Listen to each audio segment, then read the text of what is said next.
بسم اللہ الرحمن الرحیم۔ بال جبریل میں علامہ اقبال کی ایک غزل کے ساتھ اپنے ناظرین کی خدمت میں حاضر ہوں۔ جب عشق سکھاتا ہے آداب خود آگاہی، کھلتے ہیں غلاموں پر اسرار شہنشاہی۔ عطار ہو، رومی ہو، رازی ہو، غزالی ہو، کچھ ہاتھ نہیں آتا بے آہ سحرگاہی۔ نومید نہ ہو ان سے اے رہبر فرزانہ، کم کوش تو ہیں لیکن بے ذوق نہیں راہی۔ اے طائر لاہوتی، اس رزق سے موت اچھی جس رزق سے آتی ہو پرواز میں کوتاہی۔ دارا و سکندر سے وہ مرد فقیر اولا ہو جس کی فقیری میں بوئے اسد اللہ ہی۔ آئین جواں مرداں حق گوئی و بے باکی، اللہ کے شعروں کو آتی نہیں روباہی۔ علامہ اقبال رحمۃ اللہ علیہ نے اس غزل میں کے پہلے شعر میں معرفت ذات کی طرف انسان کو متوجہ کیا ہے۔ جب عشق سکھاتا ہے آداب خود آگاہی، کہ جب عشق ذاتی پہچان کے طور طریقے سکھا دیتا ہے، جب عشق انسان کو اس کی اپنی ذات سے آگاہ کر دیتا ہے، انسان پر یہ بھید کھلنے لگتا ہے کہ معرفت نفس، معرفت ذات یہ ہے کہ انسان کو یہ معلوم ہو کہ اللہ تعالیٰ نے اسے کن نعمتوں سے سرفراز کیا ہے، اس کے وجود میں کون سی صلاحیتیں اللہ نے رکھی ہیں، اس انسان کو کن رازوں کا اللہ تعالیٰ نے امین بنایا ہے، اور وہ کون کون سی خوبیاں ہیں جو رب کی طرف سے اسے ودیت کی گئی ہیں۔ اگر ایک انسان ان خوبیوں سے واقف ہو جائے، وہ عرفان نفس یا عرفان ذات کے درجے پہ پہنچ جائے، تو پھر علامہ صاحب فرماتے ہیں کھلتے ہیں غلاموں پر اسرار شہنشاہی۔ تو پھر غلاموں پر بھی شہنشاہی کے اسرار بھید کھل جاتے ہیں، غلام بھی بادشاہوں جیسے رازوں سے واقف ہو جاتے ہیں، اور غلاموں میں بھی عرفان ذات جو ہے وہ حاصل ہونے کے بعد غلاموں میں بھی شہنشاہی کے جوہر پیدا ہو جاتے ہیں۔ اس شعر میں علامہ اقبال انسان کو، بالخصوص مسلمان کو، اس طرف متوجہ کر رہے ہیں کہ اگر تم اپنے وجود میں موجود رب کی دی ہوئی صلاحیتوں کو امانت سمجھ کر استعمال کرو گے، ان سے واقفیت حاصل کر لو گے، تو پھر تم پر بادشاہی کے اسرار بھید جو ہیں وہ تم پر آشکار ہو جائیں گے اور تم پر ظاہر ہو جائیں گے۔ پھر فرماتے ہیں عطار ہو، رومی ہو، رازی ہو، غزالی ہو، کچھ ہاتھ نہیں آتا بے آہ سحرگاہی۔ چار بڑے لوگوں کا ذکر کرتے ہیں اقبال، جو اسلامک ہسٹری میں بہت بڑے نامور لوگ ہو گزرے ہیں۔ حضرت خواجہ فرید الدین عطار رحمۃ اللہ علیہ، حضرت مولانا روم رحمۃ اللہ علیہ، حضرت شیخ فخر الدین رازی رحمۃ اللہ علیہ، حضرت امام محمد غزالی رحمۃ اللہ علیہ۔ یہ لوگ اپنے شعبہ جات کے ماہر ترین لوگوں میں ان کا شمار ہوتا ہے۔ یہ علوم پر کامل دسترس رکھنے والے، یہ فلسفہ پر کامل دسترس رکھنے والے، یہ ظاہر اور باطن کے اسرار کو سمجھنے والے، ظاہری علوم اور باطنی اسرار و رموز اور علوم پر دسترس تامہ رکھنے والے، ان لوگوں کا ذکر کر کے کہتا ہے کہ یہ نہیں ہے کہ عطار جو ہیں وہ علم کی بنیاد پر، صرف فلسفے کی بنیاد پر، یا رومی جو ہیں وہ اپنے کلام کی بنیاد پر، یا رازی و غزالی اپنے فلسفیانہ گتھیاں سلجھانے کی بنیاد پر یہ عظیم مراتب کے حامل ہوئے، بلکہ حقیقت یہ ہے کچھ ہاتھ نہیں آتا بے آہ سحرگاہی۔ کہتے ہیں یہ صرف تنہا علم کی بنیاد پر یہ معرفت کے درجے پہ نہیں پہنچے، بلکہ صبح کی فریادوں نے ان کو اس اعلیٰ ترین مقام تک پہنچا دیا۔ یعنی یہ اپنے کاموں میں انتہائی مخلص تھے، علم کے ساتھ ساتھ ان کا مخلصانہ عمل بھی موجود تھا، جس نے ان لوگوں کو اتنی بڑی عظمتیں عطا کر دی ہیں۔ علم اپنی جگہ پہ بہت زیادہ اہمیت رکھتا ہے، لیکن ساتھ ساتھ کہتا ہے کہ سحر کے وقت جب ساری مخلوق آرام کر رہی ہوتی ہے، وہی لوگ کامیابی حاصل کرتے ہیں جو اٹھ کر اپنے رب کو منانے میں مشغول ہو جاتے ہیں، جو اٹھ کر اپنے رب کے سامنے آہو نالہ و فریاد میں مشغول ہو جاتے ہیں، جو اپنے رب سے لو لگا لیتے ہیں۔ تو پھر علم کے ساتھ ساتھ اپنے رب کی طرف سے جب ان پہ کرم اپنے رب کا شامل حال ہو جاتا ہے تو پھر وہ اتنے بلند مقامات جو ہیں وہ حاصل کر لیتے ہیں۔ نا امید نہ ہو ان سے اے رہبر فرزانہ، کم کوش تو ہیں لیکن بے ذوق نہیں راہی۔ علامہ اقبال مسلم رہنماؤں سے مخاطب ہوتے ہیں، اور مسلم رہنماؤں کو علامہ اقبال متوجہ کر کے ان کو اس اہم نقطے کی طرف ان کو متوجہ کرتے ہیں کہ اے مسلم رہنماؤ، تم پیشوائی کر رہے ہو لوگوں کی، تم لوگوں کے لیے رہبر کا کام کر رہے ہو، تم قوم کی جو ہچکولے کھاتی ہوئی نیا ہے اس کے پتوار تم نے سنبھالے ہوئے ہیں، قوم کو کنارے لگانا تمہاری ذمہ داریوں میں شامل ہے، اور بعض اوقات تم قوم کے مجموعی رویے سے مایوس ہوتے ہو اور کہتے ہو کہ یہ قوم سست ہے، یہ قوم جو ہے وہ کمزور ہے، یہ قوم اپنے مقصد کی طرف تیزی سے آگے بڑھنے سے قاصر ہے۔ تو ان کو امید دلاتے ہیں کہ کبھی بھی امید کا دامن ہاتھ سے مت چھوڑو، نا امید نہ ہو ان سے اے رہبر فرزانہ، اے دانا رہنما، اے ان لوگوں کی راہبری کرنے والے رہنماؤ، ان سے کبھی بھی تم مایوس نہ ہو۔ کیوں؟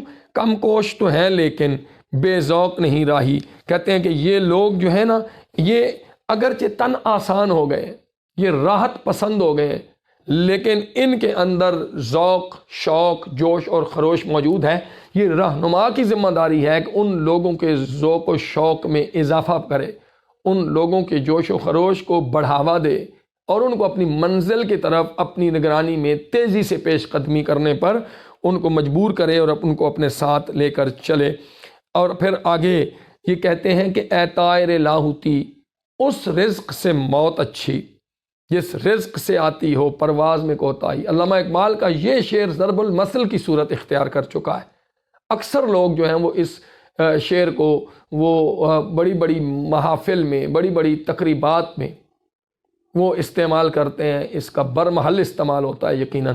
تو علامہ اقبال اس شعر میں طائر لاہوتی، لاہوت مقام تصوف کی دنیا میں ایک ایسا مقام ہے جہاں پہ رب کے علاوہ کوئی دوسرا موجود نہیں ہوتا، انتہائی بلند مقام۔